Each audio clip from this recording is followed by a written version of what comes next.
नमस्कार, आप देख रहे हैं ब्रेकिंग बिहार इंजन प्रशांत किशोर। बारिश के बाद लगातार पूरे बिहार का भ्रमण कर रहे हैं। कल बक्सर, कोचस और आज गोपालगंज और पश्चिमी चंपारण। लगातार बारिश के बावजूद प्रशांत किशोर के कदम रुक नहीं रहे। आपने कई बार तस्वीरों में देखा होगा, कीचड़ से सने हुए प्रशांत किशोर आराम से घर में बैठ सकते थे, लेकिन इस बरसात में लोगों को जगाने के लिए, बिहार में खुशहाली के लिए लगातार घूम रहे हैं। जनता उनकी बातों को कितना भरोसा करेगी या तो वक्त बताएगा।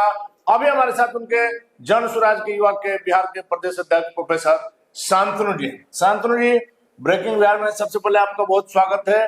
और पहला सवाल में रह जाएगा कि सड़क को लेकर के भी जिस प्रशांत किशोर जो मुख्यमंत्री नीतीश कुमार के साथ इतना दिन काम किए, बिहार में बाहर है, नीतीश कुमार है, स्लोगन दिए, आज नीतीश कुमार का जो सबसे बड़ी उपलब्धि है सड़क को लेकर के, उससे भी इनकार कर रहे हैं। प्रशांत, देखिए, आप जिसको उपलब्धि बता रहे हैं, मैं तो पटना में अगर आपको एक चौक से दूसरी चौक तक पहुंचना हो तो आज देख लीजिए, सुबह से बारिश हो रही है, पूरा पटना जो है सो ये तो हर साल की स्थिति है। तो ये हर साल की स्थिति है, तो फिर किस बात पे हम कहें कि भाई हम पूरे बिहार में जो सड़कों का जो जाल नीतीश कुमार ने फैला, उस पर करें। बिहार में सड़कों का जाल फैला हुआ है। आप चाहे ईस्ट वेस्ट कॉरिडोर की बात कर लीजिए, अगर सड़कें बन रही हैं तो केंद्र के जो NHAI है वो बना रही है।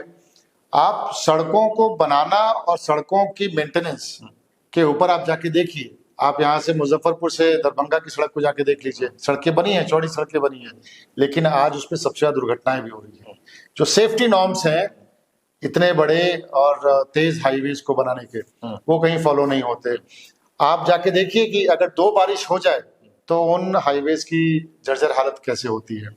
और जिस बात का श्रेय हमारे नीतीश बाबू ले रहे हैं, इसमें उनका क्या श्रेय है?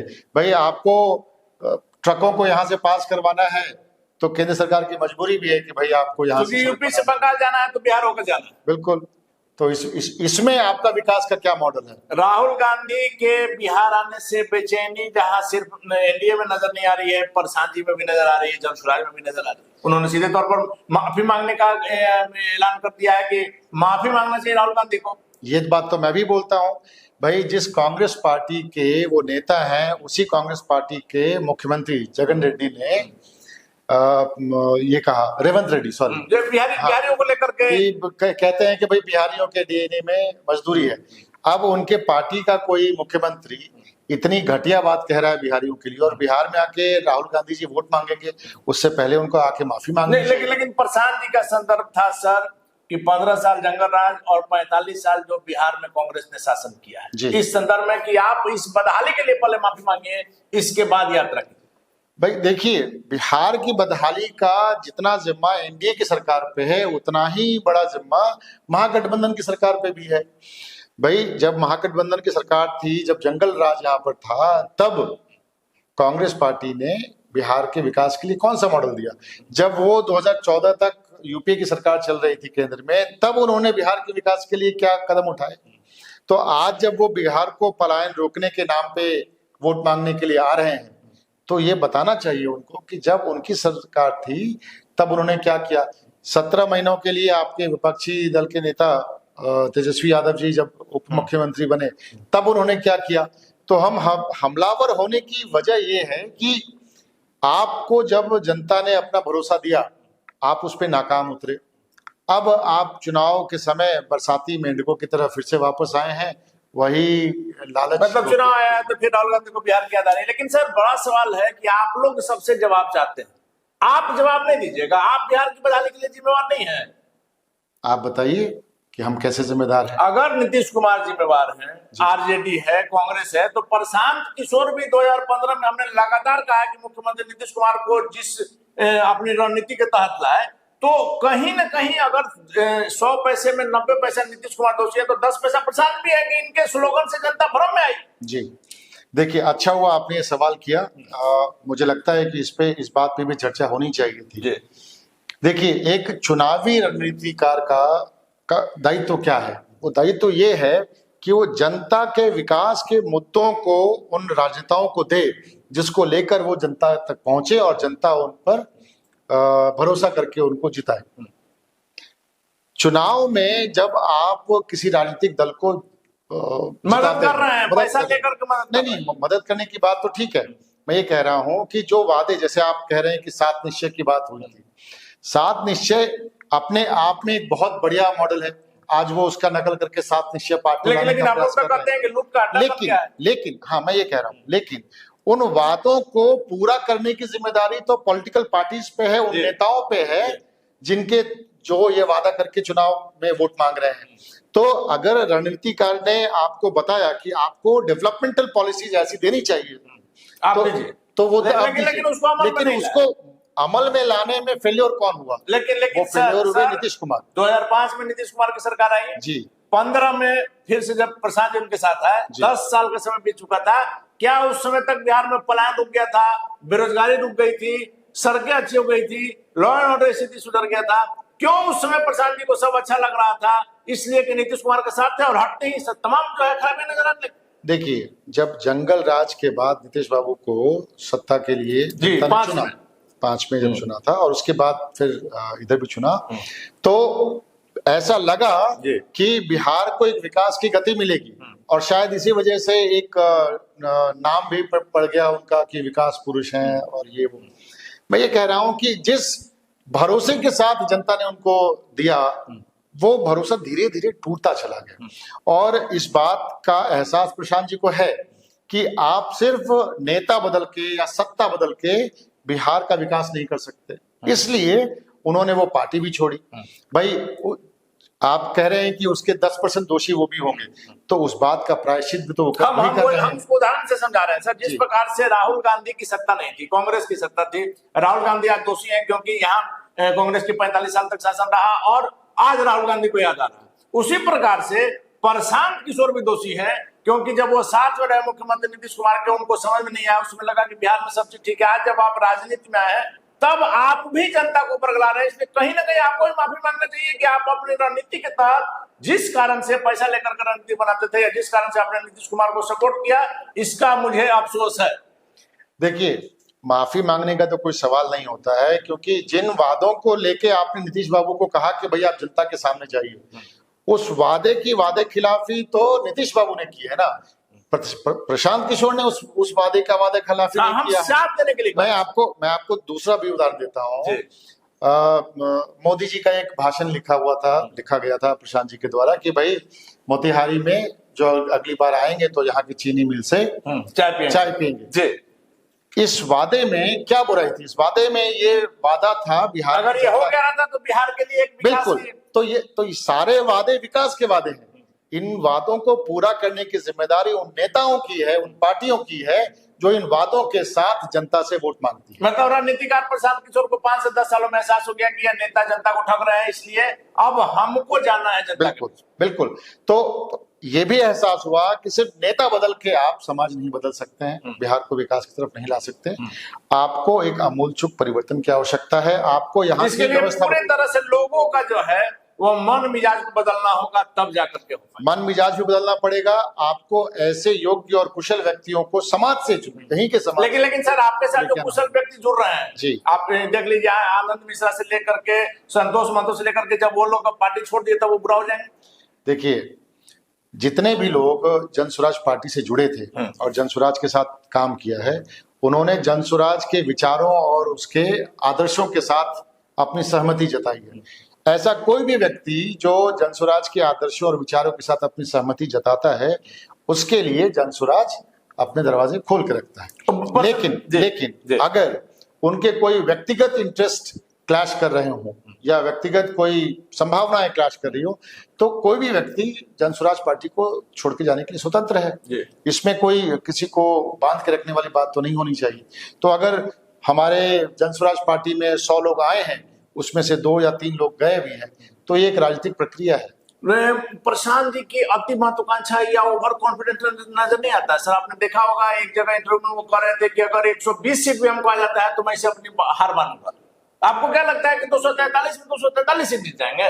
देखिए, अगर बिहार विकल्प ढूंढ रहा है तो जन स्वराज वो सबसे बड़ा विकल्प है और उसकी सामाजिक स्वीकार्यता आपको आज सड़कों पे दिखती है। नहीं, हम तो सब देखेंगे इसको रिजल्ट के दिन। बिल्कुल, देखिए, हम भी तो रिजल्ट का ही इंतजार कर रहे हैं। तो हमने ये कहा है कि जितनी सामाजिक स्वीकार्यता जनसुराज को मिल रही है, तो हम 120 पे टिकने वाले नहीं हैं। वो तो हम बिल्कुल, या तो हम 150 पौने 200 का आंकड़ा निश्चित रूप से पार करेंगे, या फिर अगर वो हमारा भ्रम है तो हमें बिल्कुल 10 या 20 सीटें आएंगी। हम दोनों को स्वीकार करेंगे, क्योंकि वो जनता का मैंडेट होगा। हमने ये कभी नहीं कहा कि 10 सीटें आएंगी तो हम उसको स्वीकार नहीं करेंगे। हमारा ये कहना है कि जिस तरह से जितनी बेचैनी जनता में है बदलाव को लेके, तो निश्चित रूप से हमें कम से कम पौने 200। भीड़ को आप वोट का पैमाना मानते हैं? मैं भीड़ को वोट का पैमाना नहीं मानता हूं, लेकिन इसके वोट के ना कई अलग अलग पैमाने हैं। एक छोटा सा ट्रेलर मैं आपको याद दिला दूं कि जब उपचुनाव हुए थे, उसमें 2 अक्टूबर को पार्टी बनी थी और 5 दिसंबर को चुनाव हुए थे। मतलब विदिन 2 मंथ्स, 2 महीने के अंदर हमने उस उपचुनाव में 10% वोट शेयर। आप कह रहे हैं सर 10%, हम कह रहे हैं कि जनता ने आपको रिजेक्ट कर दिया। देखिए, ये अपना अपना पर्सपेक्टिव हो सकता है। आपको मैं बताऊं, पिछले चुनाव में आपने जिस पार्टी को सत्ता पे बिठाया था, उसका टोटल वोट प्रतिशत 23% है, ठीक है। और हम कह रहे हैं कि हम 2 महीने की पार्टी 10% वोट लेके आए थे। आप समझिए, इस ग्राफ को आप आगे जाके देखिए, वो भी छोड़ दीजिए। आज आप जनसुराज की सभाओं में जाके एक बार देखिए। हम देख रहे हैं, प्रशांत लगातार देख रहे हैं। हम आपका जिस दिन स्थापना हुआ था उस दिन भी देख रहे हैं, उसको पहले से और आज भी देख रहे हैं। बिल्कुल, आपको याद होगा, आप 11 अप्रैल का दिन याद कीजिए। हमने कहा था कि कम से कम 10 लाख लोग गांधी मैदान में आएंगे। सरकारी तंत्र के फेलियर की वजह से हमारे लोग पटना और उसके अगल बगल रह गए। चलिए, ये तो मंच से प्रशांत सभाओं में गांधी मैदान की जो रैली कहा जा रहा है कि फ्लॉप रही, लेकिन जब प्रशांत जी ने कहा कि हम लोगों के बीच में जाएंगे, भीड़ नजर आ रही है, प्रशांत जी के प्रति लोगों में आकर्षण नजर आ रहा है। एक और चीज इन दिनों चर्चा में है कि क्या प्रधानमंत्री मोदी से ज्यादा भीड़ प्रशांत जी की सभाओं में आ रही है? ये देखना आपका काम है। अगर आपने गांधी मैदान के सभा को फेलियर बता दिया, तो ये आपको ऑब्जर्वेशन। सर भीड़ के पैमाने से हम बात कर रहे हैं। हमने गांधी मैदान की आपकी भीड़ भी दिखाई और सब जगह की दिखाते हैं जी। गांधी मैदान में भी इतने तमाम एडमिनिस्ट्रेटिव फेलियर्स के बावजूद भी हमारे पास तकरीबन 2.5 से 3 लाख लोग आए थे। और जहां तक मोदी जी से तुलना का सवाल है, मोदी जी की अगर एक भी रैली होती है बिहार में, तो उसमें प्रशासन का पूरा तंत्र एक डिक्टेट जारी करता है गांव के पंचायत के मुखिया तक को, कि भाई आपको अपने अपने पंचायत से अपने खर्चे पे कम से कम 10-10 बसों को लेके आना है। ये तरीका है मोदी जी के रैलियों में भीड़ इकट्ठा करने का। आप प्रशांत की रैलियों में जाकर पूछिए, किसी भी रैंडम व्यक्ति से पूछिए कि क्या उनको पैसे देके बुलाया गया, क्या उनको मतलब किसी ने कोई लालच दिया है। वहां पर लोग प्रशांत को देखने आ रहे हैं, वो ये समझने आ रहे हैं कि बदलाव की बात जो व्यक्ति कहने निकला है पूरे बिहार में, उसका मुद्दा क्या है। और आप ये जो भीड़ देख रहे हैं, उसी का नतीजा है। मतदाता सूची गहन पुनरीक्षण का काम समाप्त हो गया, उसको लेकर के, लेकिन अभी बवाल थामने का नाम नहीं ले रहा है, क्योंकि कई लाख वोट कट गए हैं और कई लोग ऐसे सामने आए जो कि जिंदा हैं और उनका नाम मृत बता करके काट दिया गया है। और प्रशांत जी ने भी कहा कि चाहे चुनाव आयोग बीजेपी के साथ मिलकर के या बीजेपी चुनाव के साथ मिलकर के जो कुछ कर ले, जनता इस बार महागठबंधन और एनडीए दोनों को नकार देगी। देखिए, एसआईआर के मामले पे जनसुराज ने अपना पक्ष बिल्कुल स्पष्ट रखा है। एसआईआर का जो नोटिफिकेशन है, हम उसके खिलाफ हैं। जितने कम समय में ये पूरी प्रक्रिया करने का प्रयास किया गया है, उसमें धांधलेबाजी की संभावना बहुत ज्यादा है, इसलिए हम उसके खिलाफ हैं। और हम ये भी मानते हैं कि अगर वोटर लिस्ट में कोई गड़बड़ी थी या है, तो फिर चुनाव आयोग को ये जवाब देना चाहिए कि इसी वोटर लिस्ट पे 2024 का चुनाव लड़ा और हम सही मुद्दों के साथ खड़े हैं। इस मुद्दे पर हमारे माननीय प्रशांत किशोर जी ने कहा कि अगर नेता प्रतिपक्ष कुछ आपको प्रूफ दे रहे हैं, तो चुनाव आयोग को उसका जवाब देना चाहिए। भाई, अगर पूरे देश का विपक्ष का हमारा नेता कह रहा है, वो भी सबूतों के साथ कुछ बातों को रख रहा है, तो चुनाव आयोग को उसका संज्ञान लेना चाहिए। सिर्फ ये कह के कि भाई आप एफिडेविट दे दीजिए, हम देखेंगे, ऐसे लोकतंत्र नहीं चलेगा। तो इस मुद्दे पे तो प्रशांत जी ने कहा कि भाई राहुल गांधी जी सही कह रहे हैं, तो आप राहुल गांधी और मोदी जी को हमारे लोकतंत्र का दुश्मन मत मानिए। हम उस हर एक व्यक्ति के साथ उस मुद्दे पे जुड़े होंगे जो बिहार के विकास की बात करता है। प्रशांत किशोर इन दिनों बीजेपी नेताओं, यहाँ तक कि उनके प्रदेश अध्यक्ष पर, उप मुख्यमंत्री सम्राट चौधरी, स्वास्थ्य मंत्री मंगल पांडे पर पूरी तरह से हमलावर है। लग रहा है कि उनको एकदम बर्बाद करके रख देंगे। क्यों? देखिए, बर्बाद तो वो लोग पहले ही से थे। दिलीप केसवाल की तो आप लोगों ने बोलती बंद कर दी। देखिए, बर्बाद वो लोग पहले से ही थे। हमने सिर्फ उनके चेहरे से धूल हटा दिया, उनके सामने से सिर्फ धूल हटाया है।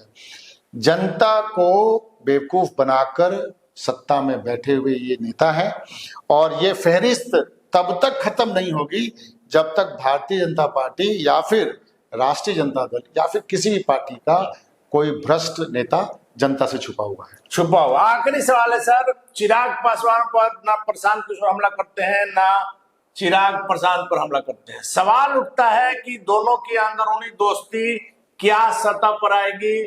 सीधा सवाल, चिराग पासवान और प्रशांत किशोर एक साथ आ सकते हैं भविष्य में या? देखिए, हम कई सारे प्लेटफॉर्म्स पे इस बात का जवाब दे चुके हैं कि दोनों पार्टियों के एक साथ एक प्लेटफॉर्म पे आने की संभावना नहीं है। विलय होगा तब नहीं, विलय होगा तब देखेंगे। विलय होगा तब देखेंगे, ना तो चुनाव से पहले ना चुनाव के बाद। दूसरी बात, जहां तक आपने चिराग पासवान जी की बात कही है, मुझे तो मतलब पहले से कॉम्प्रोमाइज लगते हैं। मतलब वो उस गठबंधन में है लेकिन अपनी बात खुल के भी नहीं कह सकते हैं। ये गठबंधन की सबसे बड़ी मजबूरी होती है। वो पहले से मजबूर हैं। उन्होंने दबी जुबान में ये कहा तो कि बिहार में जो आपराधिक गतिविधियां चल रही है इस पे वो आहत हैं, इस पे वो बिहार सरकार से खुश नहीं है। तो इस गठबंधन में रह के भी अगर वो खुश नहीं है तो अब इससे ज्यादा मतलब आप सीधे करेंगे चिराग पासवान एनडीए गठबंधन में मजबूर है? ये तो आपको स्पष्ट है, ये ऑन रिकॉर्ड उन्होंने कहा है कि भाई बिहार में जो आपराधिक अभी परिदृश्य है, यहाँ तक कह दिया कि सरकार को समर्थन देने का अफसोस है। जी बिल्कुल।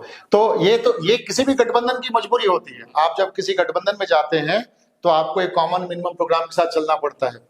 तो जनसुराज ऐसी किसी भी मजबूरी में नहीं उतरना चाहता। जनसुराज के मुद्दे इतने अहम हैं कि वो किसी भी मुद्दे पे कोई कॉम्प्रोमाइज नहीं करेगी, और इसलिए जनसुराज 243 सीटों पर अपने बूते पर। मतलब चिराग की संभावना तब हो सकती है जब चिराग अपनी पार्टी का विलय जनसुराज में कर दे। एक संभावना हो सकती है, राजनीतिक संभावनाओं का खेल है, वो एक अलग बात है, पर दोनों साथ में मिलकर चुनाव लड़े इसकी कोई संभावना नहीं।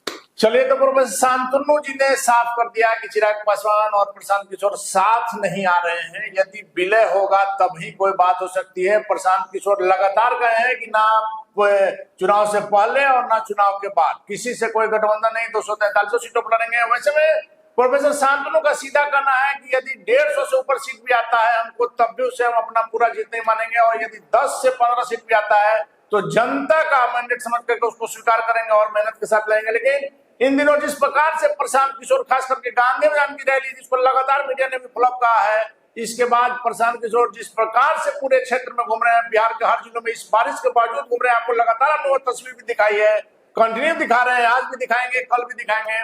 और प्रशांत किशोर की सभाओं में जो भीड़ उमड़ रही है और किस प्रकार से एक ऐसा व्यक्ति जो हर तरह से सुखी संपन्न है, आराम से इस बरसात में अपने घर में बैठ करके चाय और पकोड़े का आनंद एसी कमरे में ले सकता था, जनता की भलाई के लिए, बिहार की भलाई के लिए कीचड़ में चल रहा है। आखिर प्रशांत किशोर की इस मेहनत पर, उनकी बात पर बिहार की जनता कितना भरोसा करती है, तो चुनाव का रिजल्ट बताएगा। फिलहाल बने रहे ब्रेकिंग न्यूज। बहुत बहुत शुक्रिया।